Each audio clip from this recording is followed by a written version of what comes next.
এখন আছি মহাপীঠ তারাপীঠে।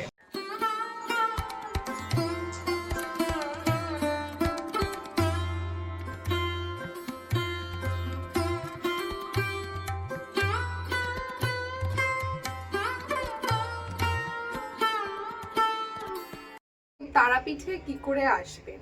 তারাপীঠে আসার জন্য কিন্তু শিয়ালদা আর হাওড়া থেকে প্রচুর ট্রেন অ্যাভেলেবেল আছে। কোন কোন ট্রেন অ্যাভেলেবেল আছে শিয়ালদা থেকে আমি সেটা স্ক্রিনে দিয়ে দেবো, তোমরা দেখে নিও। আমরা এসেছিলাম গৌড় এক্সপ্রেসে আর আমাদের বোর্ডিং স্টেশন ছিল নৈহাটি, যেখানে টাইমিং ছিল 10:48-এ।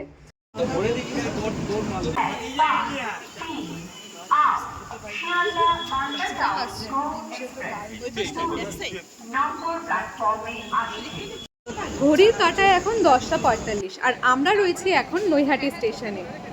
আজকে এখান থেকেই শুরু হচ্ছে আমাদের তারাপীঠের যাত্রা। তো চলো ভিডিওটা স্টার্ট করা যাক।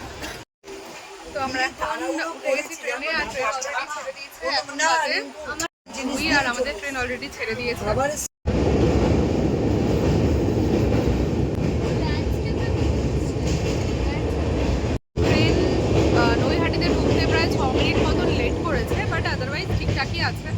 সবচেয়ে বড় তো ট্রেনটা আপাতত খুব পরিষ্কার আছে, বাট এখান থেকে শুধু আরশোলা দেখা যাচ্ছে, আর কোনো প্রবলেম নেই।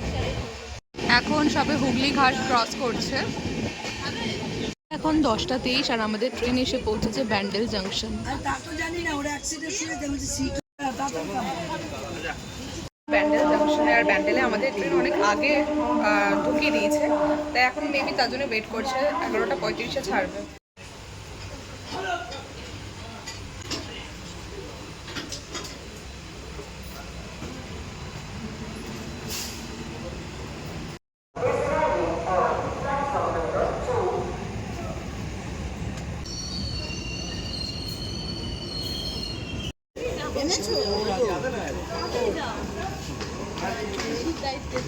তিনটে 24 আর আমাদের ট্রেন এসে পৌঁছেছে রামপুরহাট জাংশনে।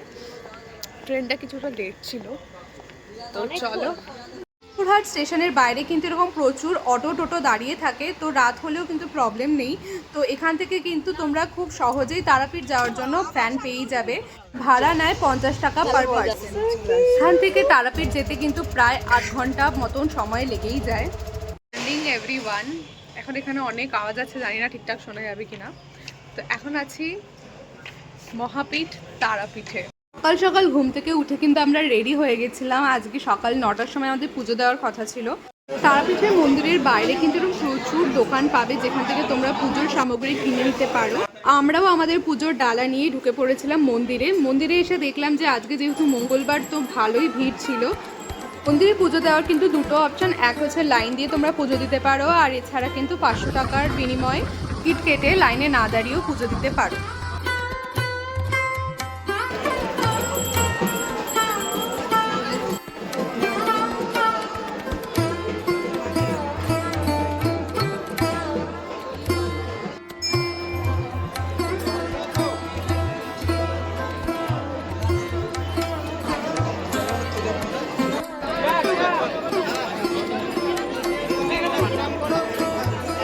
সকাল সকাল আমাদের তো পুজো দেওয়া কমপ্লিট হয়ে গেছিলো। এরপর মন্দির থেকে বেরিয়ে এই মার্কেটটা ঘুরতে ঘুরতে কিন্তু আমরা চলে এসেছিলাম খাবারের দোকানে।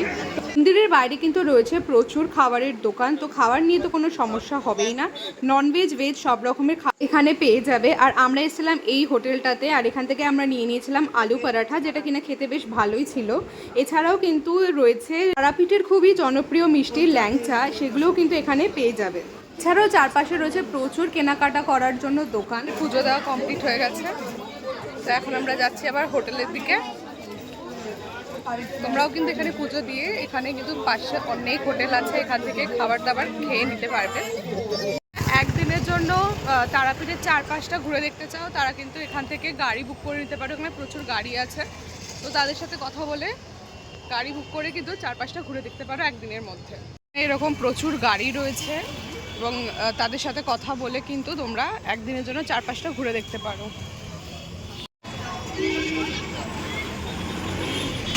স্টেশন থেকে এখানে এসে কিন্তু সোজা গেলেই একদম মন্দির তোমরা দেখতে পাবে। এছাড়াও রয়েছে দুই সাইডে প্রচুর দোকান।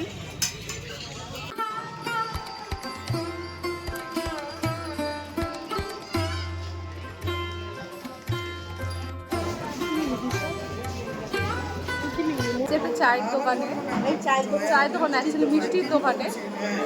তো এখানে এখন কি খাবো? এরা এরা খাবে চা আর আমি খাবো ল্যাংচা। তোরা খাবি চা আর আমি খাবো ল্যাংচা।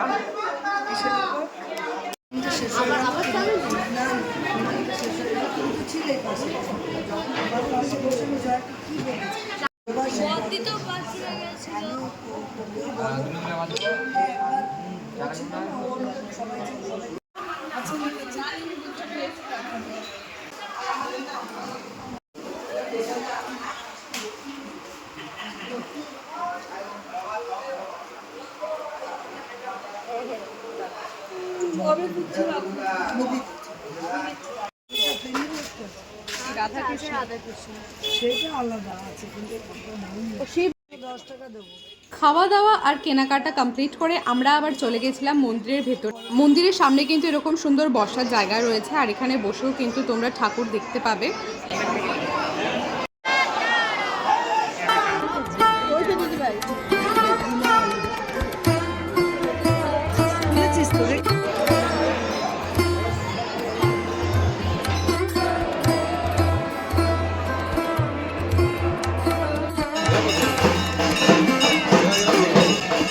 প্রায় রাত 9টা নাগাদ কিন্তু এরকম আরতি হয়, যেটা বাইরের স্ক্রিনে দেখা যায়। এই আরতি দেখার পর কিন্তু তোমরা আবার রামপুরহাট স্টেশনে চলে আসতে পারো। তো এইভাবেই সহজে কিন্তু একদিনের মধ্যে তারাপীঠ খুব সহজেই ঘুরে ফেলতে পারবে। ভিডিওটা ভালো লেগে থাকলে